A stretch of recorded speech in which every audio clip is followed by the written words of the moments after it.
After the death of Saul, David returned from striking down the Amalekites and stayed in Ziklag 2 days. On the 3rd day a man arrived from Saul's camp with his clothes torn and dust on his head. When he came to David, he fell to the ground to pay him honor. "Where have you come from?" David asked him. He answered, "I have escaped from the Israelite camp." "What happened?" David asked. "Tell me." "The men fled from the battle," he replied. "Many of them fell and died. And Saul and his son Jonathan are dead." Then David said to the young man who brought him the report, "How do you know that Saul and his son Jonathan are dead?" "I happened to be on Mount Gilboa," the young man said, "and there was Saul, leaning on his spear, with the chariots and their drivers in hot pursuit. When he turned around and saw me, he called out to me, and I said, 'What can I do?' He asked me, 'Who are you?' 'An Amalekite,' I answered. Then he said to me, 'Stand here by me and kill me. I'm in the throes of death, but I'm still alive.' So I stood beside him and killed him, because I knew that after he had fallen he could not survive. And I took the crown that was on his head and the band on his arm and have brought them here to my lord." Then David and all the men with him took hold of their clothes and tore them. They mourned and wept and fasted till evening for Saul and his son Jonathan, and for the army of the Lord and for the nation of Israel, because they had fallen by the sword. David said to the young man who brought him the report, "Where are you from?" "I am the son of a foreigner, an Amalekite," he answered. David asked him, "Why weren't you afraid to lift your hand to destroy the Lord's anointed?" Then David called one of his men and said, "Go, strike him down." So he struck him down, and he died. For David had said to him, "Your blood be on your own head. Your own mouth testified against you when you said, 'I killed the Lord's anointed.'" David took up this lament concerning Saul and his son Jonathan, and he ordered that the people of Judah be taught this lament of the bow. It is written in the book of Jasher. "A gazelle lies slain on your heights, Israel. How the mighty have fallen. Tell it not in Gath, proclaim it not in the streets of Ashkelon, lest the daughters of the Philistines be glad, lest the daughters of the uncircumcised rejoice. Mountains of Gilboa, may you have neither dew nor rain, may no showers fall on your terraced fields. For there the shield of the mighty was despised, the shield of Saul, no longer rubbed with oil. From the blood of the slain, from the flesh of the mighty, the bow of Jonathan did not turn back, the sword of Saul did not return unsatisfied." Saul and Jonathan. In life they were loved and admired, and in death they were not parted. They were swifter than eagles, they were stronger than lions. Daughters of Israel, weep for Saul, who clothed you in scarlet and finery, who adorned your garments with ornaments of gold. How the mighty have fallen in battle. Jonathan lies slain on your heights. I grieve for you, Jonathan my brother, you were very dear to me. Your love for me was wonderful, more wonderful than that of women. How the mighty have fallen. The weapons of war have perished. In the course of time, David inquired of the Lord. "Shall I go up to one of the towns of Judah?" he asked. The Lord said, "Go up." David asked, "Where shall I go?" "To Hebron," the Lord answered. So David went up there with his 2 wives, Ahinoam of Jezreel and Abigail, the widow of Nabal of Carmel. David also took the men who were with him, each with his family, and they settled in Hebron and its towns. Then the men of Judah came to Hebron, and there they anointed David king over the tribe of Judah. When David was told that it was the men from Jabesh Gilead who had buried Saul, he sent messengers to them to say to them, "The Lord bless you for showing this kindness to Saul your master by burying him. May the Lord now show you kindness and faithfulness, and I too will show you the same favor because you have done this. Now then, be strong and brave, for Saul your master is dead, and the people of Judah have anointed me king over them." Meanwhile, Abner son of Ner, the commander of Saul's army, had taken Ishbosheth son of Saul and brought him over to Mahanaim. He made him king over Gilead, Ashuri and Jezreel, and also over Ephraim, Benjamin and all Israel. Ishbosheth son of Saul was 40 years old when he became king over Israel, and he reigned 2 years. The tribe of Judah, however, remained loyal to David. The length of time David was king in Hebron over Judah was 7 years and 6 months. Abner son of Ner, together with the men of Ishbosheth son of Saul, left Mahanaim and went to Gibeon. Joab son of Zeruiah and David's men went out and met them at the pool of Gibeon. One group sat down on one side of the pool and one group on the other side. Then Abner said to Joab, "Let's have some of the young men get up and fight hand to hand in front of us." "All right, let them do it," Joab said. So they stood up and were counted off, 12 men for Benjamin and Ishbosheth son of Saul, and 12 for David. Then each man grabbed his opponent by the head and thrust his dagger into his opponent's side, and they fell down together. So that place in Gibeon was called Helkath Hazurim. The battle that day was very fierce, and Abner and the Israelites were defeated by David's men. The 3 sons of Zeruiah were there, Joab, Abishai and Asahel. Now Asahel was as fleet-footed as a wild gazelle. He chased Abner, turning neither to the right nor to the left as he pursued him. Abner looked behind him and asked, "Is that you, Asahel?" "It is," he answered. Then Abner said to him, "Turn aside to the right or to the left, take on one of the young men and strip him of his weapons." But Asahel would not stop chasing him. Again Abner warned Asahel, "Stop chasing me. Why should I strike you down? How could I look your brother Joab in the face?" But Asahel refused to give up the pursuit, so Abner thrust the butt of his spear into Asahel's stomach, and the spear came out through his back. He fell there and died on the spot. And every man stopped when he came to the place where Asahel had fallen and died. But Joab and Abishai pursued Abner, and as the sun was setting, they came to the hill of Ammah, near Giah on the way to the wasteland of Gibeon. Then the men of Benjamin rallied behind Abner. They formed themselves into a group and took their stand on top of a hill. Abner called out to Joab, "Must the sword devour forever? Don't you realize that this will end in bitterness? How long before you order your men to stop pursuing their fellow Israelites?" Joab answered, "As surely as God lives, if you had not spoken, the men would have continued pursuing them until morning." So Joab blew the trumpet, and all the troops came to a halt. They no longer pursued Israel, nor did they fight any more. All that night Abner and his men marched through the Arabah. They crossed the Jordan, continued through the morning hours and came to Mahanaim. Then Joab stopped pursuing Abner and assembled the whole army. Besides Asahel, 19 of David's men were found missing. But David's men had killed 360 Benjamites who were with Abner. They took Asahel and buried him in his father's tomb at Bethlehem. Then Joab and his men marched all night and arrived at Hebron by daybreak. The war between the house of Saul and the house of David lasted a long time. David grew stronger and stronger, while the house of Saul grew weaker and weaker. Sons were born to David in Hebron. His firstborn was Amnon the son of Ahinoam of Jezreel, his second, Kilib the son of Abigail the widow of Nabal of Carmel, the third, Absalom the son of Maacah daughter of Talmai king of Geshur, the fourth, Adonijah the son of Haggith, the fifth, Shephatiah the son of Abidal, and the sixth, Ithream the son of David's wife Eglah. These were born to David in Hebron. During the war between the house of Saul and the house of David, Abner had been strengthening his own position in the house of Saul. Now Saul had had a concubine named Rizpah daughter of Aiah. And Ishbosheth said to Abner, "Why did you sleep with my father's concubine?" Abner was very angry because of what Ishbosheth said. So he answered, "Am I a dog's head, on Judah's side? This very day I am loyal to the house of your father Saul and to his family and friends.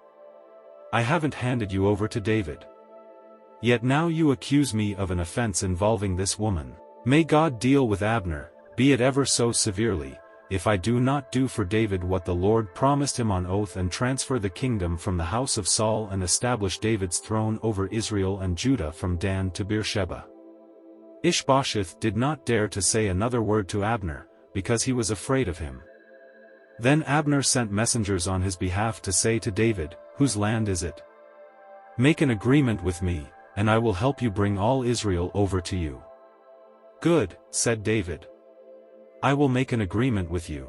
But I demand one thing of you, do not come into my presence unless you bring Michal daughter of Saul when you come to see me." Then David sent messengers to Ishbosheth son of Saul, demanding, "Give me my wife Michal, whom I betrothed to myself for the price of 100 Philistine foreskins." So Ishbosheth gave orders and had her taken away from her husband Paltiel son of Laish. Her husband, however, went with her, weeping behind her all the way to Bahurim. Then Abner said to him, "Go back home." So he went back. Abner conferred with the elders of Israel and said, "For some time you have wanted to make David your king. Now do it.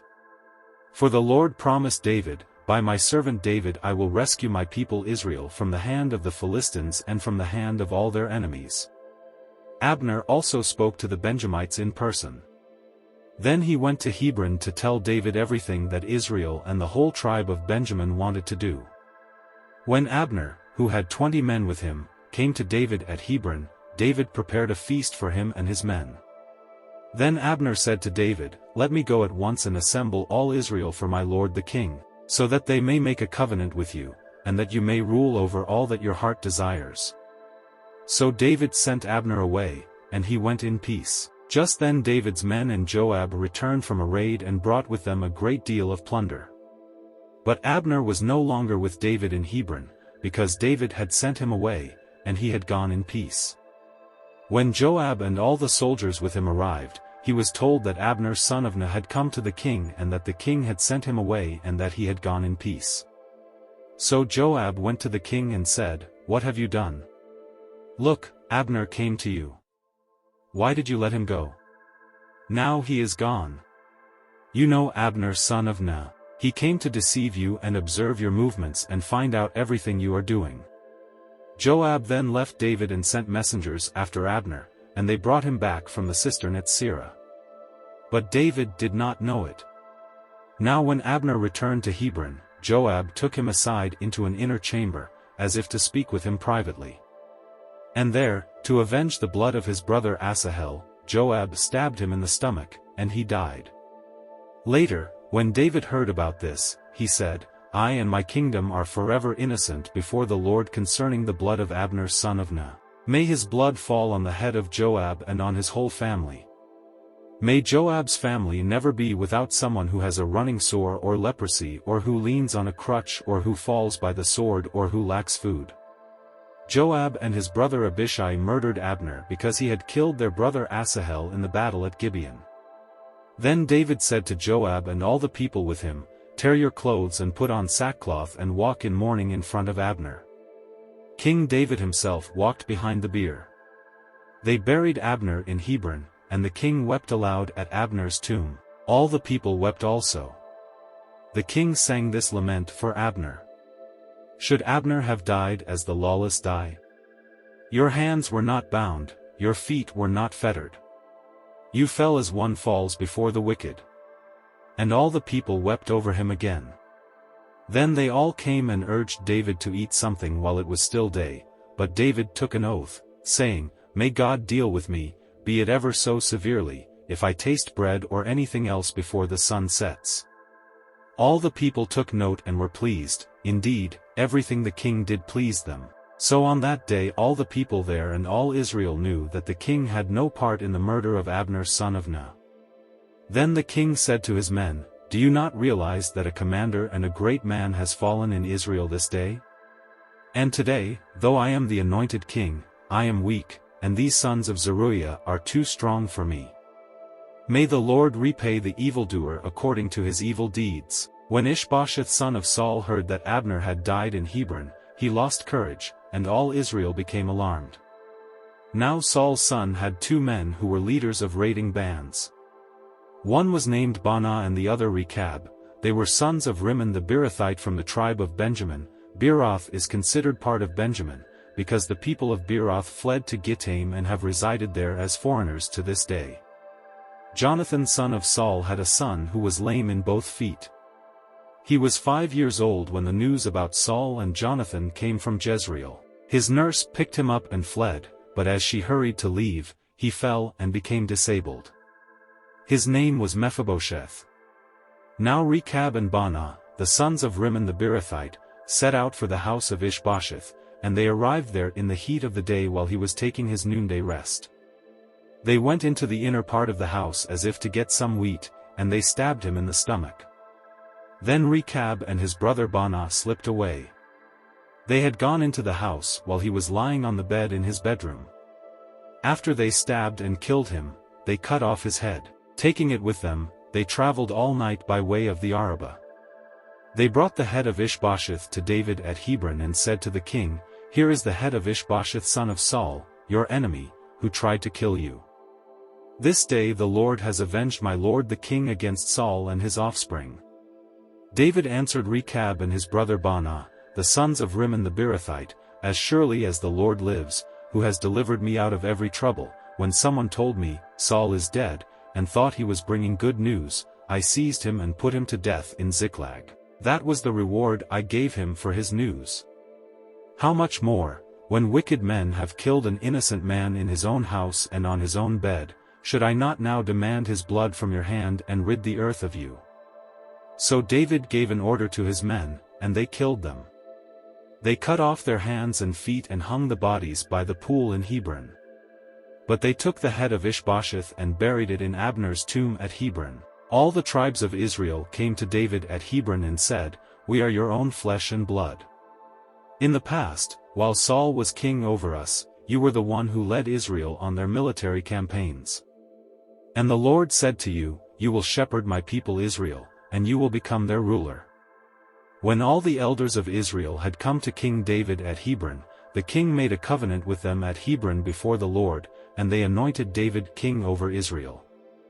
David was 30 years old when he became king, and he reigned 40 years. In Hebron he reigned over Judah 7 years and 6 months, and in Jerusalem he reigned over all Israel and Judah 33 years. The king and his men marched to Jerusalem to attack the Jebusites, who lived there. The Jebusites said to David, "You will not get in here, even the blind and the lame can ward you off." They thought, "David cannot get in here." Nevertheless, David captured the fortress of Zion, which is the city of David. On that day David had said, "Anyone who conquers the Jebusites will have to use the water shaft to reach those lame and blind, who are David's enemies. That is why they say, the blind and lame will not enter the palace." David then took up residence in the fortress and called it the City of David. He built up the area around it, from the terraces inward. And he became more and more powerful, because the Lord God Almighty was with him. Now Hiram king of Tyre sent envoys to David, along with cedar logs and carpenters and stonemasons, and they built a palace for David. Then David knew that the Lord had established him as king over Israel and had exalted his kingdom for the sake of his people Israel. After he left Hebron, David took more concubines and wives in Jerusalem, and more sons and daughters were born to him. These are the names of the children born to him there: Shammua, Shobab, Nathan, Solomon, Ibhar, Elishua, Nepheg, Japhia, Elishama, Eliada and Eliphalet. When the Philistines heard that David had been anointed king over Israel, they went up in full force to search for him, but David heard about it and went down to the stronghold. Now the Philistines had come and spread out in the valley of Rephaim, so David inquired of the Lord, "Shall I go and attack the Philistines? Will you deliver them into my hands?" The Lord answered him, "Go, for I will surely deliver the Philistines into your hands." So David went to Baal-perazim, and there he defeated them. He said, "As waters break out, the Lord has broken out against my enemies before me." So that place was called Baal-perazim.